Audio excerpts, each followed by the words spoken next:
Why, hello everyone! Welcome back to Final Fantasy XIV on PlayFrame and another bonus video breaking down the various jobs that you can play in this game. Again, if you're here for story, you may want to skip to the next video in the playlist or whatever, but here we're going to talk jobs, specifically the jobs which you can start playing here in Ul'Dah. And also, again, just to remind you all, this video is not a guide. You should look somewhere else if you actually want a helpful guide from someone who knows things. This is just a quick summary of some of the various available jobs and what makes them all special. And let's just go ahead and start with the first one, which is... This is the Paladin. The Paladin fights with a sword and shield, and if this is looking familiar, this is the job that Durmin started as. Well, technically, Durmin started out, actually, as a gladiator. And you can become a gladiator by joining the Gladiators Guild here, and upgrade to a Paladin once you finally reach level 30. The Paladin is another of the tanking classes in the game, and this particular flavor of tank is all about protection.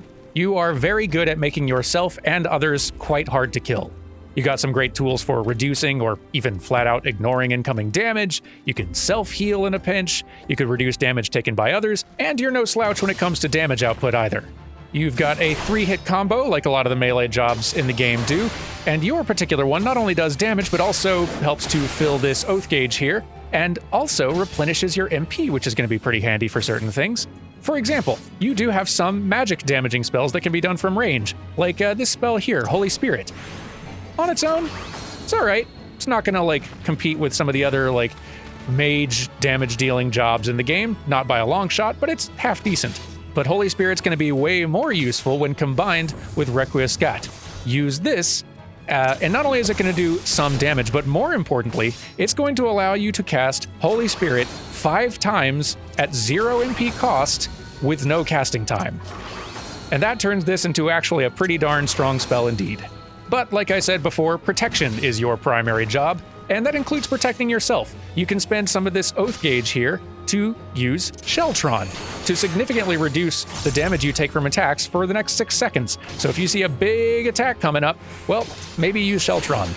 But maybe things are starting to get very ugly. Well, in that case, you could use Hallowed Ground, which basically makes yourself untouchable for 10 seconds.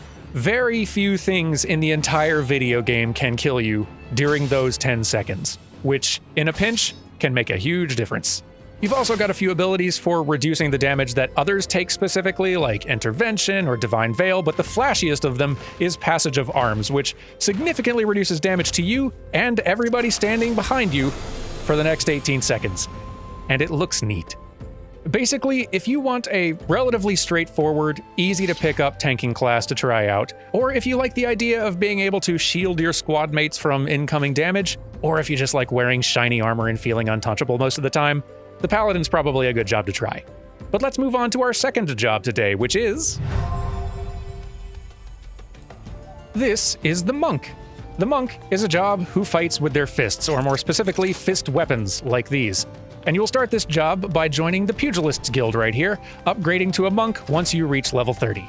The Monk is another melee damage dealer, and this particular melee damage dealer specialty is hitting things very fast and non-stop. You can and should be churning through your attack combos against enemies faster than any other job in the game can. This job is also about thinking on your feet, because not only do you have some very flexible combos to work with, but most of the attacks in those combos are position-based, meaning they'll do a lot more damage if you attack the enemy from the right angle. Which basically means you're going to be moving around the enemy a lot. You're going to be moving from the side to the back to do an attack, to the side to do an attack again, back to the back. You're just going to be moving around constantly, so you better hope the tank is holding the enemy still. The thing that really sets the Monk apart from the other melee jobs is the sheer flexibility of their 3-hit combo. And calling it a 3-hit combo, honestly, it's not accurate even at all.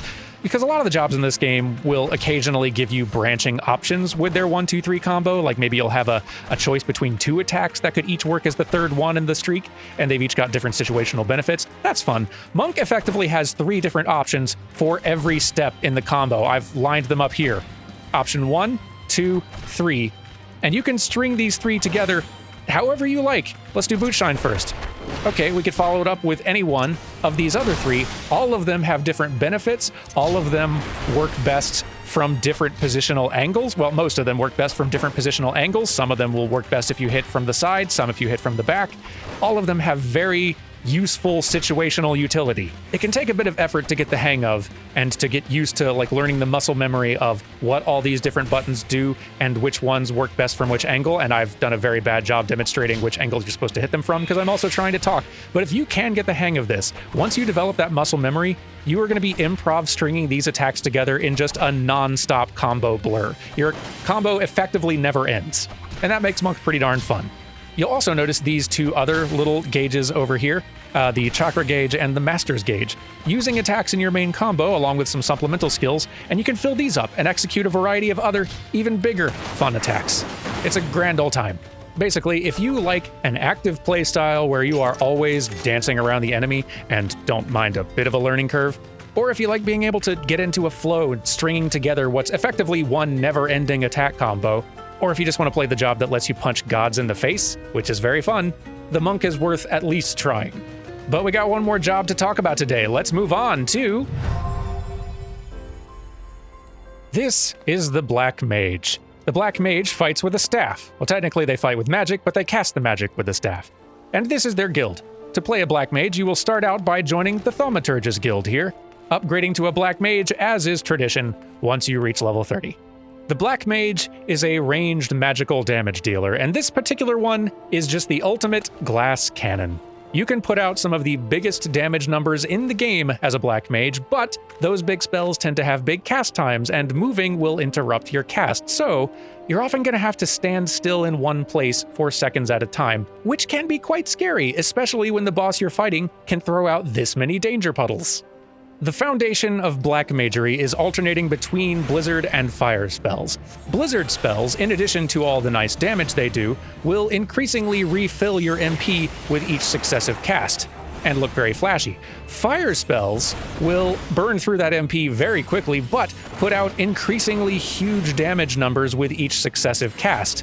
So you're going to be swapping between fire and ice constantly, burning through the MP bar with fire, refilling it with ice, burning through it again, and so forth.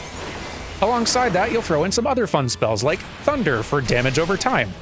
You've also got some absolutely ridiculous spells you can cast, like Flare here, which spends your entire MP bar to cast a single massive damaging spell. Now, you might also notice this little purple meter filling up over here. As soon as you get one of these gems, you can cast some other nasty spells like Xenoglossy, which does just a bunch of damage. That's kind of your whole thing. Now, a lot of these spells, as you've seen, can take a very long time to cast, which is why you have ley lines, as you can see here. Casting while standing inside your ley lines will reduce cast time on all these spells significantly, which gives you a lot of incentive to stay in this one spot for as long as you can inside this circle, even when the big nasty boss has thrown out a danger puddle right onto your ley line's location. Incidentally, this is how most Black Mages die. But if you ever do need to vacate the premises very quickly, you could always use Ethereal Manipulation, which will quick warp you to a friend's position in a hurry. It didn't look that impressive there because Quayfriend was standing beside me, but imagine doing that to somebody much further away. You get the idea. Basically, if you want to play a magic turret who can put out some of the largest damage numbers possible in the game, or if you enjoy the risk-reward dance of knowing just how long you can afford to stand still in one place and finish casting that spell, or if you just want to make really big explosions, you should probably try out the Black Mage. Also, and for the record, this is the class the game's director, Yoshi P, plays. Also, he plays a Lalafell, which is neither here nor there, but if you wanted to know which of the playable character races is God's favorite, there you go. But that's about it for all the jobs that start in Ul'Dah. Again, there is so much more to all of these jobs than what I have explained here, but hopefully this has given you a taster. And next time we will wrap up the Realm Reborn job breakdown over in Gridania. Until then, I'll see you next time for some more story. Goodbye!